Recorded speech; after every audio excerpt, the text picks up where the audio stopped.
పొద్దున్నే మా దీక్ష ఏడవడం అయితే స్టార్ట్ చేసింది. Hey guys, welcome back to one more mini vlog. ఇంక ఇప్పుడైతే వాళ్ళ అవ్వాళ్ళకి వెళ్ళాలంట, అందుకని ఫుల్ ఏడుపు. ఇంట్లో ఉంటే ఎక్కడ స్కూల్కి పంపించేస్తాను అని. ఇంకా సర్లే కాసేపు ఆడుకొని వస్తుందని పంపించా. ఇంక ఈ లోపల అయితే టిఫిన్ చేస్తున్నాం అనమాట. ఇంక ఇవాళ అయితే ఇడ్లీ ఇంకా సాంబారు. మా ఇంట్లో మా అక్క చేసే సాంబార్కి అయితే సపరేట్ ఫ్యాన్ బేస్ ఉందనమాట. ఎందుకంటే సూపర్ ఉంటుంది టేస్ట్ మాత్రము. సాంబార్ కోసం పప్పు అయితే కడిగి కుక్కర్లో పెట్టి స్టవ్ మీద పెట్టేసిన. ఇంకా ఒక పక్క ప్రిపేర్ అయ్యే లోపల పిల్లల్ని అయితే రెడీ చేసుకోవాలి. మా హిమమ్మ అయితే ఈ మధ్య మంచిగా లేసి రెడీ అయిపోతుంది, కానీ అసలు టార్చర్ అంతా మా ఇద్దరు పిల్లలతోనే. మా దీక్ష కార్తీ అయితే మామూలుగా ఆడుకోరనమాట. మా అక్క చేసే సాంబార్లోకి మెయిన్ ఇంగ్రీడియంట్ అయితే ఈ సాంబార్ మసాలా.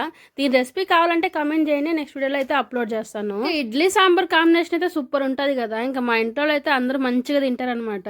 ఇంకా అక్క అయితే ఇడ్లీ తినిపించేస్తుంది అనమాట పిల్లలకి. ఇంకా వాళ్ళకి తినిపించి పంపించడమే. వీళ్ళు పంపించే లోపల మాకైతే మూడో ప్రపంచ యుద్ధమే జరుగుతుంది అనమాట.